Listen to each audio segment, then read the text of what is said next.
Hare Krishna, Sukirti Madhavi here, and today I have come to share one Kahani Ghar Ghar Ki episode which happens in most of the households, almost always.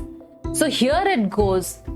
One lady, after disconnecting her call, she went to her husband and she said, 5-6 of my friends are coming home for dinner. Husband was like, wow, so you are gonna have good time. And the wife said, good time? I'm having cold feet. I don't know what all is there in the kitchen. I don't know how I will manage cooking for 6 of them. So I am like very, very anxious. So on that, husband immediately replied, come, let me help you in the kitchen. And this wife, she said, you in my kitchen, please. If you come, you will mess up everything and you will increase my work. So I don't want you in the kitchen. So the husband started thinking, and husband really wanted to help out the wife. So husband said, okay, let's do one thing. We have this Shuddha Sattva restaurant at ISKCON Chennai. I have heard they make really good food. So let's order some food from there and you and your friend can just sit and chill out. Now this lady was like, it's not proper etiquette that we invite someone and we don't cook anything. We get it from somewhere outside. So the husband on that, immediately he suggested the next thing. He said, why don't you invite them to the temple itself? Let them also have darshan of the deities and we all can sit there and have dinner there itself. So wife was like, are you out of your mind? Like, who does that? They have called, they said that they want to come to my house and now I tell them that no, don't come here and we will meet somewhere else. So by this time, actually, this poor husband, he lost his temper and he said, so what do you want from me? Can you describe in detail what is it that you want me to do? And on that, wife said, you have absolutely no patience. All I need is you to hear me out, to empathize with my situation, but you are just giving this solution. Okay, do this, do that, as if you are one Mr. Fix-It. Even without hearing my problems, you are giving me solutions. So now, wait, my dear friends, does that sound familiar? Situation like this? So what is actually happening here? Who's right and who's wrong? Now the answer of this question depends on who's answering, because if I'll ask men, they will completely relate with the husband and women would completely empathize with the wife. So what is happening is, actually the point is that women are process oriented. They want to go into each and every step, discuss in detail. Discussion is very important for them. And when we talk about men, they are so solution oriented. Okay, I am giving you this solution, fix it, close it, let's go, let's move on. And that gives rise to so many problems. So anyway, so what we are discussing is, we women, we keep on fighting for equal rights. But are we equal? I would say we are unique.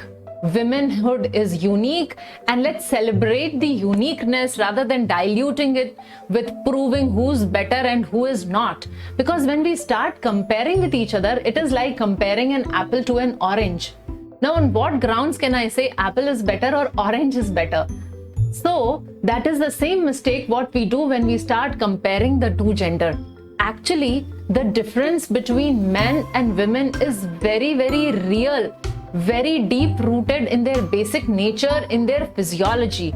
So they are different structurally, like physically, they are different emotionally, they react to situations differently.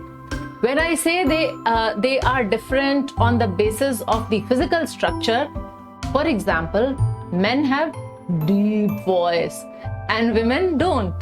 Men are so hairy and women are not.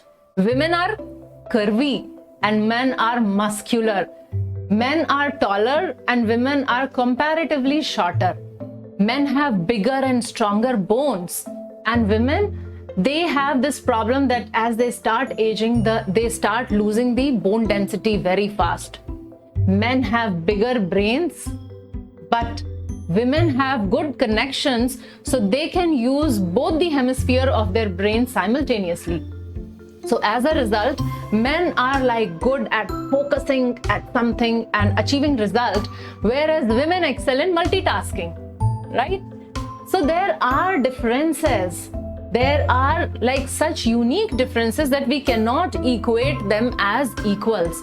When we talk about the emotional reactions, so they differ in the way they process emotions.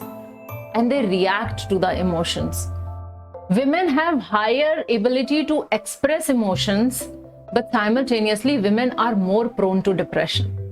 Now that is a different thing, that they fight back also. They come back, they fight back, and they become normal soon. But then they are more prone to depression. So the point, my dear friends, is that there are differences. And because of these differences, their reaction to the situation is different. So why are we comparing the two of them? Why we want to prove that one is better and other is not? Like, we may say that what I'm going to talk is like a little bit of gender disparity, but then there are certain roles, there are certain jobs where women have an edge. How many of you have seen a nursery school teacher to be a man? Right? Because that job requires a lot of patience. And generally we see that women are there as nursery school teachers. What about the psychologist? Much greater number of women hold that psychologist position because that requires a lot of empathizing. And now let's imagine a construction site. How many of us would see a woman standing there dealing with the laborers under the hot sun and getting the construction work done? So there are certain things where men have an edge too. Talking about things like electrical things at home, or some plumbing work at home, or overall general maintenance of these types. So men have an edge there. So a successful community or a successful family has unique role for both the genders. They complement each other, they complete each other. They don't compete with each other. And that is how they become successful. So we have Sita and Ram. We have Radha and Krishna. We have Lakshmi and Vishnu. We have Parvati and Shiva. So we celebrate the difference rather than getting into an impulse to compare and contrast as both the genders. So come together, let's celebrate the uniqueness and value the distinction on this International Women's Day. So wishing you all the ladies there a very happy Women's Day, and wishing all the men also there who have a significant lady playing an important role in their life a very happy Women's Day. So thank you all. Hare Krishna.